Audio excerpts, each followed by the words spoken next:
Welcome to the Havoc Podcast. I'm your host, Tom DeQuino. The date is Monday, July 11th, 2022, and this is the episode 4 of the Cybersecurity Research series, episodes that are focused on published works, including threat intelligence reports, research papers, and books.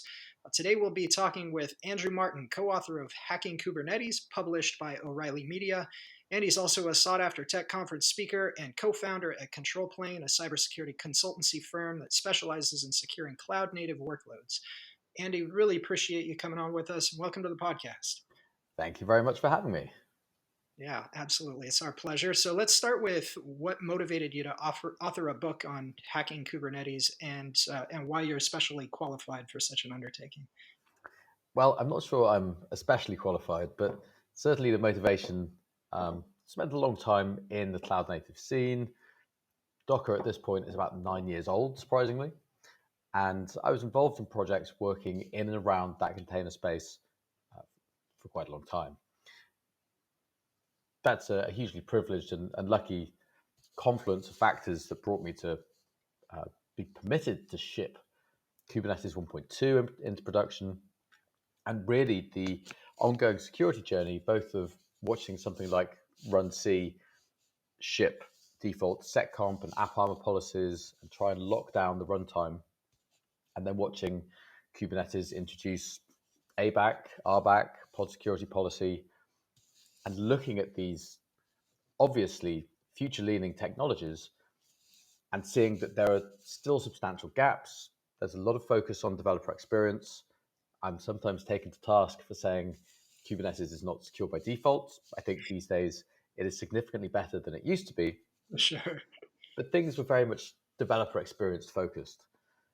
And demonstrating some of the real world compromises, escalations, and ultimately the dangers of multi-tenanting different data classifications and different security levels on the same cluster became a labor of love, perhaps. And as a result, through shooting my mouth off sufficiently in public, I got the opportunity to write this book.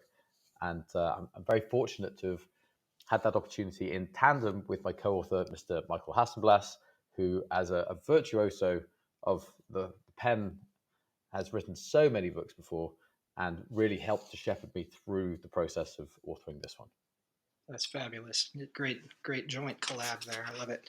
And so take us through the target audience for this book. Who would you say is ideal reader, and maybe some of the fringe of that as well? Yeah, absolutely. Ideally, the book is really focused on cybersecurity education. This goal of ensuring the safety of the world's data, I suppose, that's the kind of grandiose way that I try and frame my own mission and duty. It involves multiple levels. So decision makers who have the ability to sign checks and deal with budgets need some understanding. A competent stakeholder makes the life of all their subordinates and implementers that much easier. Mm-hmm. But also, by extension, it's a very technical book. There's lots of low-level detail on how to perform these compromises, how remediations occur, the balance of the controls. And by taking a step back at the beginning of every chapter and beginning with threat modeling, trying to set a scene that involves these are the real world risks and compromises and controls, we attempt to sort of broaden the thing from being a kind of broad stroke, this is what you must do, into a more nuanced, if you'd like to do something this way, these are the considerations that you need to take. And actually, as with all things, there is no silver bullet, there's no one true way. Everything is a compromise of some proportion. And so attempting to bring that view to implementers and C-level is, again, probably quite an expansive mission, but that was the intent with which we began the process. Yeah, risk tolerance, right? That's what the compromise you're talking about is, and they're the folks definitely that need to be able to take that into consideration. What risk are we willing to take on, and then what compromises can we make to account for that? And but as you said, it's also a deeply technical book for the folks that are just interested straight up in the hardcore engineering stuff. They can get in and they won't be disappointed, right? Yeah, let's keep pushing on here. So real quick, the one of the things that jumps out at me uh, very early on in the book, there's a bit of a seafaring theme. What inspired that? A deep love and appreciation for all things piratical, I suppose. There was the romantic nature of sort of piracy as espoused in the British buccaneering and seafaring trades, if you like. Mm-hmm. It's something that I had throughout my youth.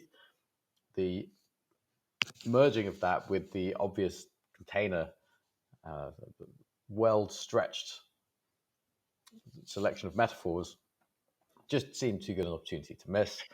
And so we began the book with this mystical boats, trains, and cranes logistics. So B control to just jump on the mispronunciation bandwagon. And the idea there was to not only have the container metaphor just hackneyed and extended as far as possible, but also by extension, well, why not have an organization that then has a real world seafaring consideration? And of course, piracy, both from a digital perspective and the container perspective, seemed to make sense. At one point in my life, I had trouble not expressing anything as a nautical metaphor because I'd been so reframed the way I looked at everything. Fortunately, I've managed to uh, dispel most of that. There's some ticks in the back of my head. Yeah. Keel hauled the problem, perhaps. You got it all out in this book. Mostly. Got it out of your system, so to speak. That's great. um, so you kind of alluded to this a little bit there, and I really like the approach of putting the reader in the shoes of a fictitious CISO in a kind of real world organization, right? So describe the approach for our listeners, and then talk about why you felt that was important for this book. Absolutely. The nature of engaging with problems with containers or any technology really is a combination of the technical factors and the human and the social factors. So the book begins with the reader taking on the mantle of the CISO position in an organization that has recently shed its DevOps team or its SRE operations, because as we've seen with the advent of Kubernetes, many times people deploy these technologies for their own intellectual stimulation and not necessarily for a sort of well-fitted problem solution fit. Mm-hmm. And as a result, those individuals are perhaps slightly more mobile in their job tenure. So this issue of individuals coming into a situation where there is an existing Kubernetes cluster or VM cloud or whatever it would look like, and not having the requisite support or runbooks or necessary configuration well documented is something that as a consultant I've seen a number of times in my career anyway. So it felt kind of commercially and sort of industry sensitive to frame this in light of a problem that I'd seen before. It also was a good excuse, again, sort of weave some other nonsensical hacker references into the book. Again, the reason that I find this so beneficial is the threat modeling approach is applicable at all levels of an organization, from a low level controls in a, say, network policy or how we define our pipelines, all the way back to data access and individual roles and responsibilities. Now, of course, we see things like GitOps, which transcend the different traditional separation of privilege. It becomes even more important to understand, well, what is the direct and also transitive access that this individual now has. So by beginning by placing the reader into this heinous and troublesome situation, and then going through and saying, right, for each individual problem or each individual pod or cluster or organization-wide context, by threat modeling, you can form a quantifiable baseline set of controls that you can justify, apply in order of precedence, and do your job most effectively, not from an intellectual stimulation perspective, but from a commercially, the lifeblood of an organization is its data, and ensuring that that data is kept safe in the most, again, commercially sensitive way. When shipping features becomes a differentiator, we need to make sure that things are suitably secured for that data and the trust that clients put into us to remain, to retain its sanctity and safety by virtue of applying those security controls in the most effective manner. The order of precedence should be impacted by the cost of building them in the first place, the cost of their maintenance in the long term, and their efficacy and usefulness. So if one control can span multiple different dimensions or different threats, it's more effective than 3 individual controls because everything comes with a maintenance cost. So yes, threat modeling is a great passion, and I hope to have imparted at least some of that. Yeah, and that's another really nice sort of format of the book is a real sense of consistency from one chapter to the next. Right, you have these sections that are basically present in every chapter, and so I really like that approach. And threat modeling was one of them. You talk about with each chapter how threat modeling applies to that particular topic that is the focus of that chapter, and then get into the additional sections, which again really love the consistency of that approach. But so take us through a little bit of the threat modeling technique that you apply, that you advocate for. There are numerous different ways to skin this particular problem. I especially like the stride methodology. It comes out of Adam Shostak at Microsoft, back over the last sort of, I guess, 15 plus years or so. One of the contentious parts of that methodology is that it can be very, very broad and it can take a long time. So there are more lightweight threat modeling approaches. One of the other hats that I wear is the co-chair of the CNCF's Tag Security, where we're looking to address threat modeling for all graduating projects in the CNCF. So if people are interested, we meet on a Wednesday afternoon. We will be inaugurating a meeting on GMT, so it's more friendly for Europe and Asia over the next month or so. So if people are interested, please do come and join us. We do all this stuff in the open. One of the things that I'm pushing through there, or sort of sponsoring, is attempting to compare the different types of threat modeling approaches. So Mozilla have a rapid threat modeling framework. There are 2 or 3 other notable ones. The way that I like to do this is beginning with, and of course, kind of Stride has a very specific, what are we building? What could go wrong? What are we going to do about it? And then back to the beginning, did we do a good job? Mm-hmm. The nice way of doing this is that it can be, I was going to say temporally constrained, but really I just mean time boxed. Mm-hmm. So if we say for a system of some proportion, we will spend 1 to maybe 3 days. We begin by actually drawing up the architecture and low-level design diagrams for the scope and the portion of the system that we're interested in. This normally teases out some contention, perhaps, between architecture, operations, development, test teams, or whatever they look like, because there are normally bodies buried somewhere across the architecture. And so we kind of tease that out initially. Mm-hmm.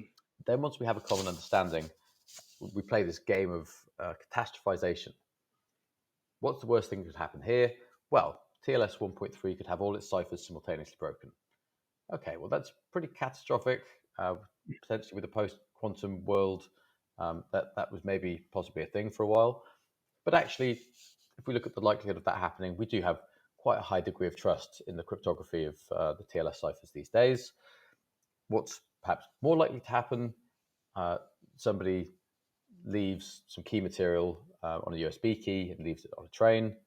And so what's the remediation there? Well, ideally, no remote access, Bastion servers, air gaps, whatever the sort of contextual control would be. So we go through that phase of infrastructure discovery and topology, then catastrophization. We order those things via various different metrics. We also go through the stride process at that point to say, well, we could spoof and tamper things. Well, might we have information disclosure? We've got repudiation and non-repudiation, denial of service, and escalation of privilege. So for each component of the system, we can just zoom in and say, okay, let's just zoom through that quick list. Is there something there that we should note down? We build up this picture.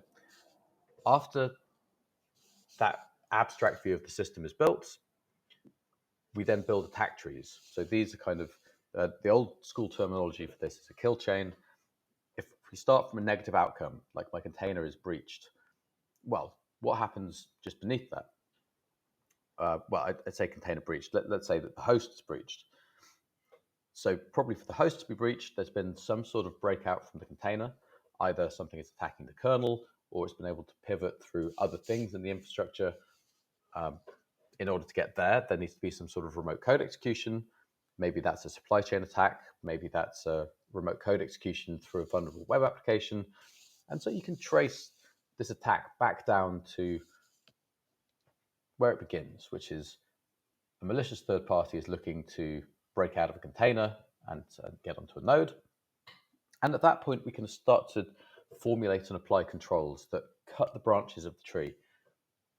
Of course, one branch of that tree could be, well, let's just take the whole cluster offline. Does it need to be web facing? That's obviously in many cases it does. So it doesn't quite work that easily. But then we would say, okay, well, someone's got remote code execution into a container. What does that look like? Well, they've probably spawned a shell. Intrusion detection is built precisely for that. When bash is invoked in a container that shouldn't be spawning bash, well, then that's a detective control we can apply. We can also take it back into the pipeline and say, well, let's put a preventative control that stops bash getting into any production containers. At least if we reduce it to something like SH instead of bash, we don't. It's far more difficult to get a reverse shell back out from the container. And so these kind of things we can then say, well, these are the hypothetical controls that we have. Let's now put these into a spreadsheet, look at the cost of implementing them. Does it make sense from a long-term maintenance perspective? And that gives us the order of precedence, the impact and the risk of the breach compared with the maintenance cost and the cognitive overhead of the developers, because ultimately we still want to retain developers despite all of these glorified controls. If we build a system that's completely impossible to maintain, we will not find the level of talent that our organization desires. So yeah, nobody wants that job. No, precisely. It's constricting and Yeah. unrewarding. So yeah, those sort of compounded steps get us to a place where we have something that's at least quantifiable, and then really it's a question of taking that information to the business and saying, would you like us to fix these things, or do you want to sign off on the risk yourself and we'll go and build some features instead? Now, we generally know how those kind of questions end. Right. Yeah. And so a couple of things there. One, note to developers, do not use bash scripts in your application development, right? Like that's, things get a lot harder in terms of differentiating, well, what's good bash and what's bad bash if you're doing that, right? So that's one. But two, I really like, based on the taking that, like framing it in terms of what's the worst that can happen.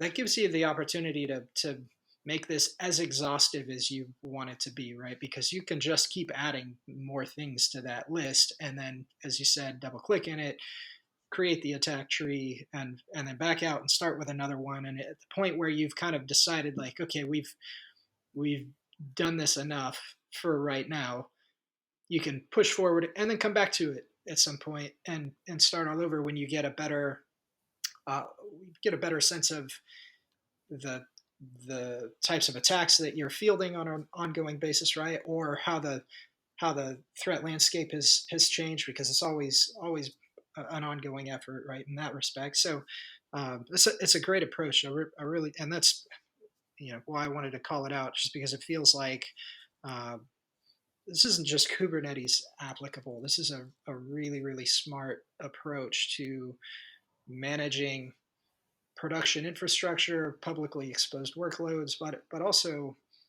just standard corporate IT security stuff, right? Mhm. You can follow this same paradigm with all of it. So, really awesome stuff.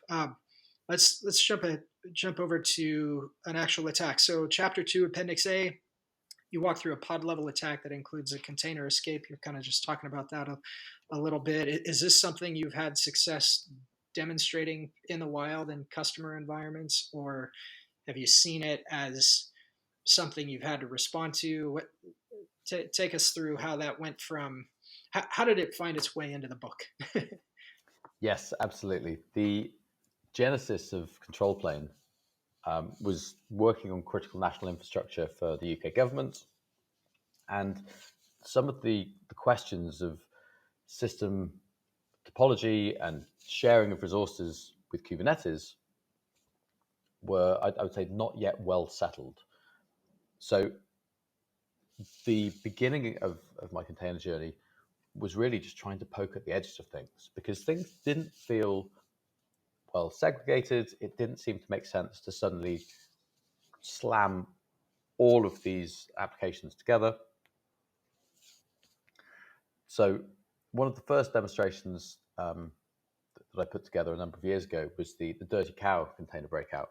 So a copy on write vulnerability that allowed an unprivileged process inside a container to write or to actually exploit the madvise and the ptrace system calls, and write what's essentially a piece of reverse shell code into root-owned memory.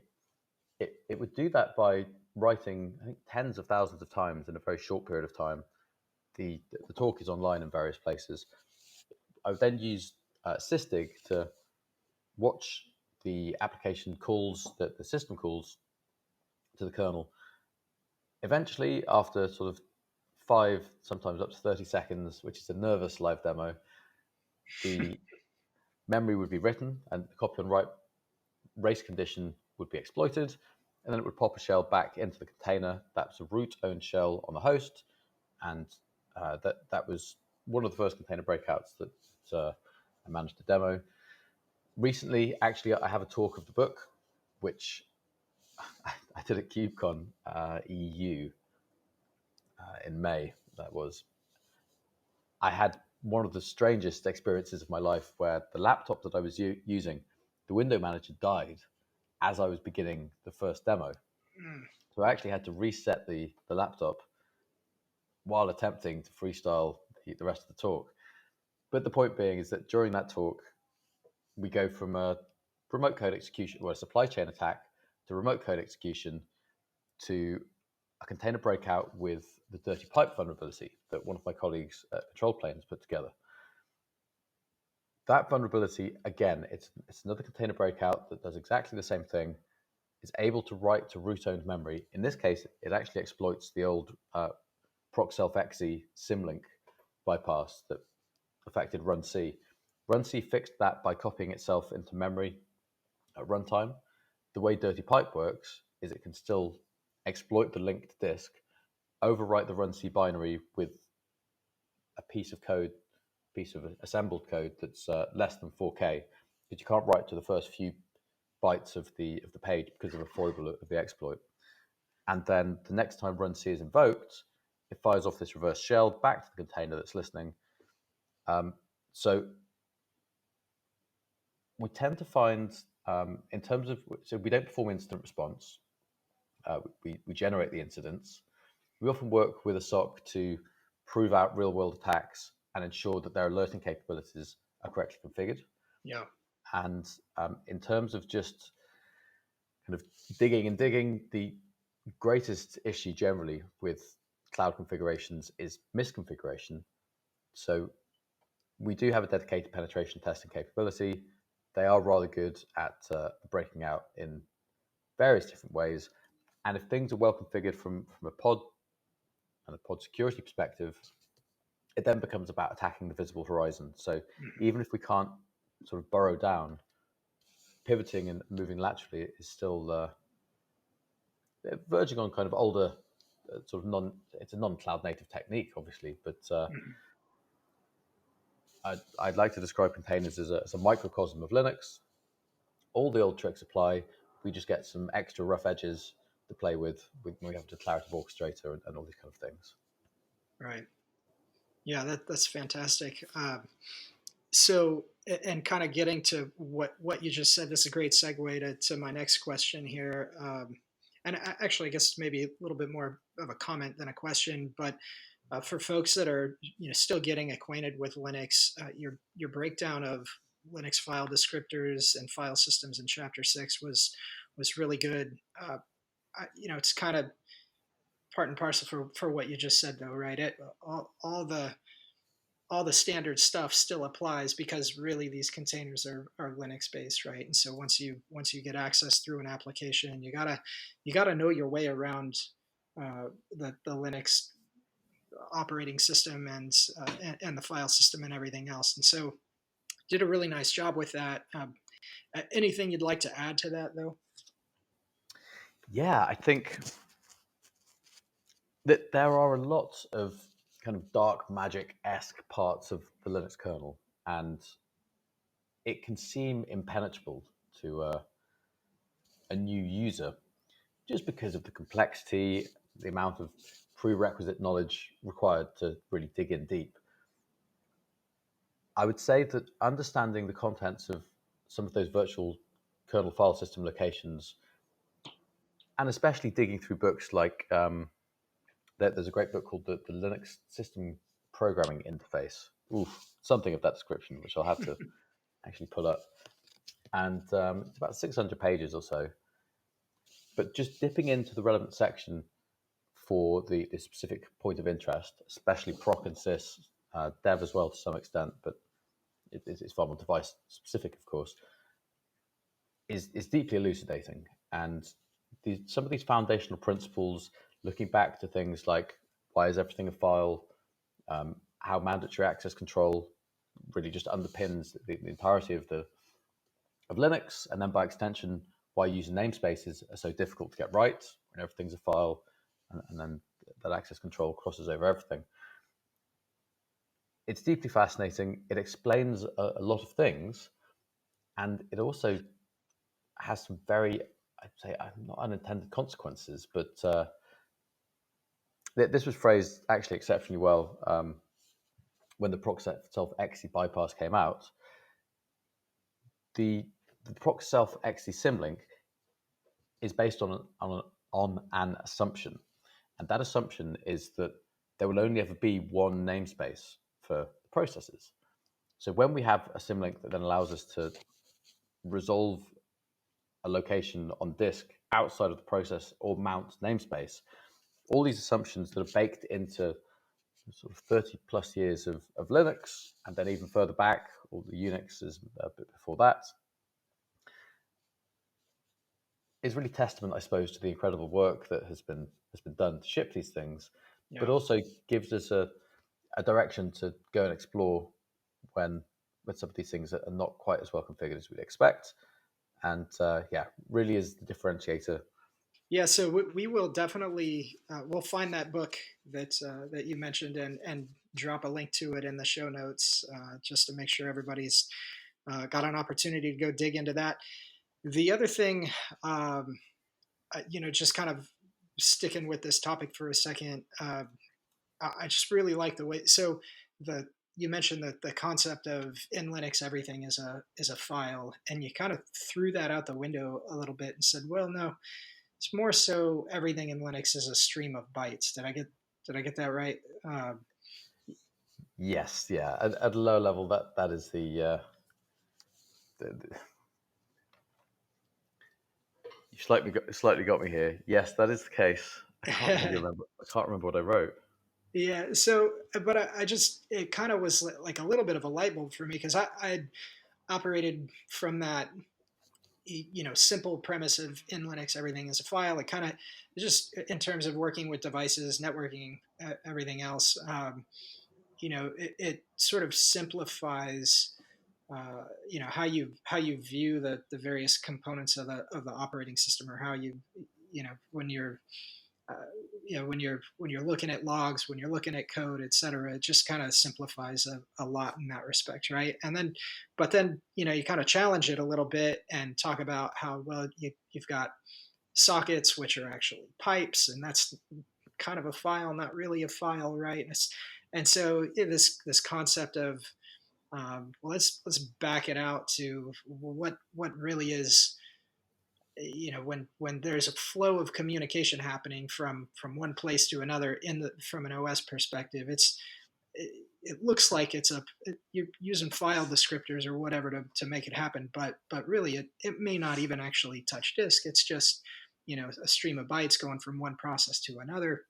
So the conventional sense that people put on what a file isn't actually completely accurate, right? And so anyway, like this description you used is a stream of everything is a named stream of bytes. Basically, is I think a very nice alternative explanation that yeah, like I said, just hit a total light bulb for me. Anyway, digression. Moving on. You talked about this a little bit earlier, multi-tenancy. You have a chapter dedicated to multi-tenancy on Kubernetes. Why did you think it was necessary to put so much time into that? It's one of the first questions any large deployment has. Do we have one super cluster with everything in, or do we have lots of delineated clusters for each concern? The answer, as always, is it depends. Ultimately, the bin packing and resource sharing that can be achieved with one large cluster is very attractive, it's very appealing. Conversely, there is this concept of there is no namespace for nodes. We can put nodes into node pools, and we can tag things so that certain namespaces are forced onto those node pools, but we can't actually namespace the nodes themselves. And that is fundamental to Kubernetes design, because it's optimizing for, as it was based on Borg, optimizing for resource usage at a huge scale. Where that becomes problematic, and why I began demonstrating some of these pod level attacks, is because if I have non-sensitive application A and very sensitive application Z on the same node, application A is not defended or hardened in the same way. If I get remote code execution into that and escalate to the node, the root user on a node must be omnipotent, they must be omnipresent, so they must be able to do everything, because they need to debug the applications that are there, they need to be able to make kernel changes or upgrades. That means that the answer to the question of one cluster or many clusters is it depends, comma, but mostly depends on your data classification. And not sharing data classifications on the same infrastructure really is sort of paramount to secure multi-tenancy in any sort of system topology. Mhm. By extension, then, the problem really becomes in that people then don't necessarily want to admit the differences in data classification, because there are financial pressures on organizations. So performing hard multi-tenancy well, by which I mean, I guess, sort of minimum bar, becomes a question of doing a number of relatively irritating and difficult things. And it really again becomes this question of threat modeling. Do we care if we can enumerate all of the applications, all the services that are running through our DNS server, for example? Actually, there have been some changes to core DNS since the book was written, which means that it's not so easy, but there are still certain lookups you can perform against core DNS, which will reveal the same information. Do we then want to run a DNS server per concern? Do we want to run sort of nested Kubernetes inside each other? Would we use next generation runtimes and hardening? Well, yes to all the above, at some level of risk tolerance, at some level of maintenance cost. So it's sort of the most difficult question for a consultant to answer, but it's something I'm probably most interested in. So I hope it has some utility. Yeah, so I hadn't spent a lot of time, kind of researching multi-tenancy in of itself, and so for me, it was a great primer on the kind of the difference between hard and soft multi-tenancy, like the approaches you wrap around that. I think are really nice, and so it was great for me personally, just from that perspective. But I think for somebody who's really seriously going down this path, absolutely is a thing that you got to spend more than a little bit of time on fleshing it out, and especially like you said, if you've got sensitive applications or sensitive customers, and not all customers' data is created equal. It depends on the nature of their business, right? And so you gotta account for that. So all really good stuff. In the IDS chapter, most of the tools you cited are open source, which in my experience is usually a strong indication of a mature cybersecurity ecosystem. Do you feel like we're getting close to that with Kubernetes? Yes, absolutely. The problems that still exist are not unique to Kubernetes or cloud native, I would say. The fact that we have good intrusion detection that is now container namespace native is a huge leap forward. We've also had a first generation of container security tooling. We're now into a kind of second generation, especially when we see the proliferation of eBPF. We see some new, highly funded startups in the space. So the fact that we've had an evolution in terms of approach, I think is testament to that to some extent. One of the things that I'm slightly more interested in with IDS is trying to prove whether something is. There's two approaches broadly. There's anomaly-based detection, where we look for a steady state in a pre-production environment and then look for deviations from that state. Mm. Or there's rule-based, where we attempt to define all the things that shouldn't be done and then fire off an alert based on them. The sweet spot is probably, as always, somewhere slightly in the middle. Right. But one of the things I'd be really interested to see is intrusion detection tooling that also takes into account some of the configuration of the containers themselves. If something is anomalous or a CVE is discovered, well, what does that mean? Does that mean that we turn up the intrusion detection on the containers, container images that contain that CVE?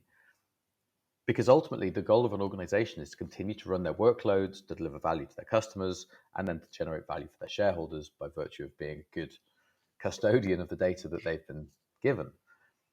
And so I think we're definitely in a much better place. Intrusion detection is the last line of defense because other things will fail. There's no way of absolutely uniformly locking everything down. But I think there's still room for some really interesting innovation in the space. And there's also been one of the first generation of container security tools was New Vector, which was acquired by SUSE last year, I think, and was just submitted to the CNCF. We had a demo in the Tag Security call a couple of weeks ago, and so there's now an open source end-to-end container security tool, which will be free to use and open sourced entirely, which is just fantastic and Fabulous. Yeah, really good news. Yeah, that's awesome, and it's great that again you're supporting that foundation and really trying to drive some consistency across that. That's and being so closely engaged with Kubernetes as a platform. So all really good stuff. I think that kind of brings us to maybe my last book related question here. I mean, you've gone through a pretty exhaustive process in writing this book, right? What's the number one takeaway you find yourself sharing with people when you're talking about Kubernetes clusters? I think minimum viable cloud native security is scanning for CVEs we shouldn't be shipping CVEs to production if they are remotely exploitable with Metasploits. It's kind of just the most basic thing. Yeah. But then actually very close second is what we've just been talking about. Nothing is entirely secure, and intrusion detection really is absolutely necessary for any organization that values the data that they have. And I guess the other third point, just to triple it, is what I've repeated over and over. Multi-tenanting data classifications of different sensitivities is a recipe for something disastrous. And I could carry on. I think threat modeling as well, as I've said, really is. There's no point in taking any of my advice if it's not applicable to the context of the situation the cluster finds itself in. Mm-hmm. And there can be some degree of flexibility with some of the kind of aphorisms. If everything's running sort of purely offline and air gapped, you do get a slight, I hesitate to say it, but a degree of relaxation of some of the controls, because you're looking at insider threats being a far greater risk than external threats. Mm-hmm. But again, I'm saying this, and it's not really, it makes no sense unless it's quantified and threat modeled. So the ordering of things could change, the impact and the severity of things could change based upon topology, versioning, organizational appetite for change, all these kind of things. So yes, that was 4 answers to one question. I do apologize. Well, no, but I think you nailed it. Is, it's funny, and what I just heard is that the process that we've followed for decades now is still appropriate, right? It's figure out what bad is, harden to account for that, and then monitor, because your hardening is not going to be foolproof, right? And that's, again, that's very much the process, the basic fundamental process that we've been using to secure anything since cybersecurity has really become a thing, right? So the difference here just being that there's a lot of nuance in the underlying platform that you have to take into consideration in every facet of that, right? So get familiar with it. And I think there's probably, I mean, we hadn't talked about this yet, but there's certainly a distinction between having a Kubernetes cluster and then running a production workload, like migrating production infrastructure to Kubernetes, right? Like if you're using it carte blanche in the organization, like this is, you can like, so you can maybe slack a little bit on having a cluster somewhere in the environment, but depending on where it's sitting, it's not, you don't have to be so exhaustive with the process, right? You can do some basic stuff, but at the point where you have things exposed to the public, to the point where it's a standardization for your organization, like you really have to put some appropriate level of thought into this, and not just thought but effort following that thought, right? So again, really appreciate you going through all of this with us. Really great book. Highly recommend folks check it out. Not only is it super informative, insightful around containerization, Kubernetes in particular, but lots of good little nuggets of Linux, intrusion detection, just a ton of really good stuff in there. So really appreciate you putting this together for the community at large. It's I think really going to help folks move the needle. So job well done there. Thank you very much. Really appreciate that. Yeah, absolutely. So let's move into the rapid fire round here real quick. Ooh, this is okay. This is just a series of fun questions. I tend to try to keep it focused on pop culture stuff. I'll just run through them real quick. First thing that comes to mind, let it fly. First question, VI, Nano, or Emacs, or something else? Ooh, I mean, I've been using IntelliJ since time immemorial. There's actually now, there's a bash support plugin for IntelliJ, which means you get BATS core, you get shell format, and intelligent bash refactoring. As somebody who's done an unreasonable amount of bash programming in his life, I think it beats all the others. But I'm not going to die on that hill. Love it. That's so good. It's timely too. I just saw this post on social media that I thought was absolutely hilarious. The person called it out as a religious post,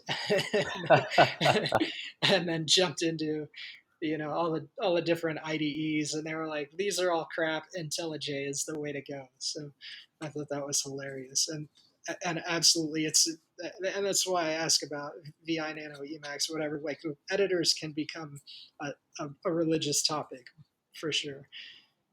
Yeah, Okay. absolutely. There's one more. I realize this is the antithesis of quickfire, but there's a Golang editor called Micro, which just drops nicely into a container as well. Should one be mutating file systems and containers, which is a different question. Right. Awesome. That's great. Yeah, that's actually another component of this, right? Is helping folks find new tools that they can learn and take advantage of.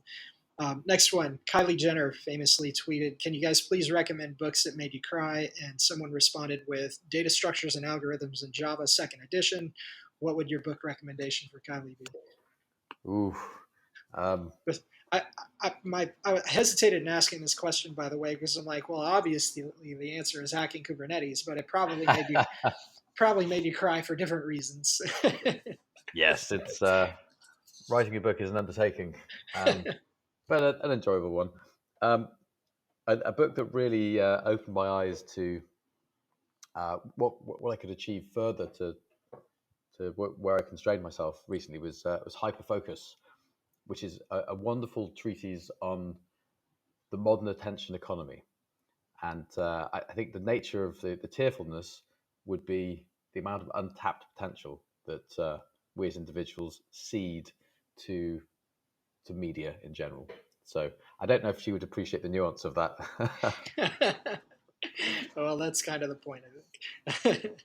All right, what's your favorite hacker movie? Oh, Office Space, I think. That's a great one. Good It's a call. subplot, but it's there. Right, it's absolutely there. That's totally fair. Star Wars or Star Trek? Ooh, the hero's journey takes me to Star Wars every time, I'm afraid. Yeah, me too. Who's the best Batman? Probably the 1960s. Adam West was my first Batman. And so, Yeah, the first is often the favorite. That's great. yeah, Um, this might be a uniquely American thing. I apologize. Dill pickles or sweet pickles? I have spent, I have Polish friends who have turned me on to all the different types of pickles. I love them both. It's very difficult. It's going to have to be a tie. I'd have a jar of each. Okay, I can take that. What would you be doing if you weren't in the cybersecurity field? I had aspirations to be a musician, as all other children did at one point. So yeah, I really love playing the bass. Got some jazz, some funk, some punk going on in there. At one stage, I had aspirations of descending into marine biology as well. So I think I've probably found my calling on dry land, far away from the ocean. Yeah, so something of those ilks. Yeah, good stuff. That's really funny though. It's amazing to me how many folks in this industry I meet that are musically inclined. It just is a really common thing around the business, which I think is interesting. Well, that's it for the rapid fire round. Let's go ahead and wrap it up. What's coming up next for you? That's a very good question. We're deep into conference season, which is intersected with summer. I'm so pleased to have the sort of interpersonal, the humanity of the thing back again. Coming up is actually I'll be doing some training at Hackers on Planet Earth at the 2600 conference in New York in 2 weeks' time. I'll be speaking at the Open Source Summit in Europe.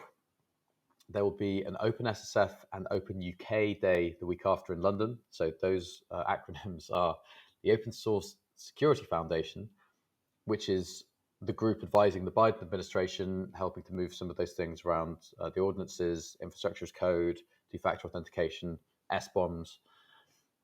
So Open UK is a charity in the UK that I'm CISO for. We essentially try and lobby the UK government to pay open source maintainers. That's the ultimate goal of the whole project from my That'd be amazing. perspective. We're also focused on open data and open hardware, but obviously my niche is open source security. So yes, we will also, the week after the Open Source Summit, do an Open UK, Open SSF Day in London.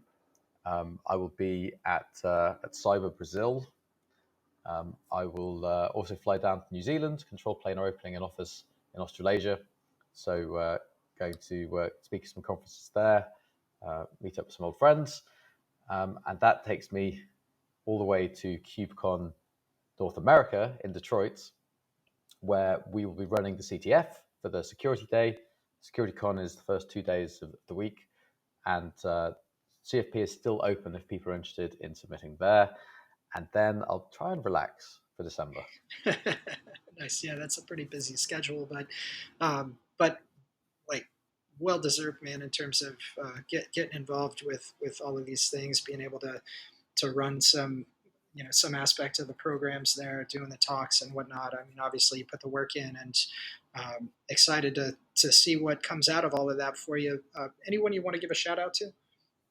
It has to be my esteemed friend and co-author, Mr. Michael Hasselblass, without whom this work would never have materialized, and friends and colleagues at Control Plane.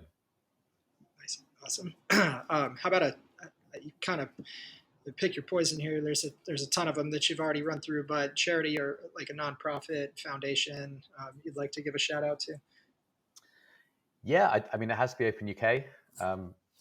Really trying to move the needle for open source, make sure that we as an island, isolating ourselves from the rest of the world, do not get left behind when it comes to advocacy and support for open source. And yeah, big shout out to my friends and colleagues at Open UK as well. Yeah, that's great. What just a really great cause there to so many instances of these. It's funny. I always see people talking about open source as uh, this decision that you have to make about buying commercial software or using an open source version of commercial software. And I'm like, that's really just the surface level of what open source is. There's so much other stuff underneath that consists of libraries that thousands of companies out there are using every single day, and we have to maintain these things, man. We have to find vulnerabilities in the code. We need to and fix those vulnerabilities. This is a constant, ongoing effort that, frankly, impacts uh, impacts the fabric of our society in terms of what it's become today, right? Like a connected, internet-bound society is deeply, deeply impacted by that. So, really fantastic cause. I love that you're doing that, and if we don't already have something going similar here in the U.S., we probably ought to start working on that. The OpenSSF have the Alpha Omega project, which is looking, and in tandem with Google and a number of other large companies, is looking to find bugs, but also patch them, working on GitHub issue trackers for the most critical projects. Now, the criticality of the project is subjective. So it may not cover the initial list of 50 may not cover everyone's sort of key projects, but there's a huge amount of work going on there. There's also Google are launching an assured open source project where they're curating and rebuilding packages. So in order to kind of mitigate the reflections on trusting trust style compiler attacks, everything is built in cloud build. Eric Brewer's keynote at the Open Source Software Summit in Austin 2 weeks ago dealt with this as well. So needles are starting to be moved, but I still think the inertia and the traction that's required here is very much still a sort of 1 to 2 year journey to get us close to where we need to be. Yeah. Well, you're fighting the good fight, man. I really appreciate it. And also the time you spent. You've been very generous with your time here with us today. Like, so appreciate that, and looking forward to just continuing to follow you and see where this goes. What more you bring to the industry in the future. We're excited to see it, man. Thank you very much for having me. I really appreciate the kind words. I've had a lovely time. Thank you. Awesome. Yeah. Thank you, Andy. Take care. Cheers.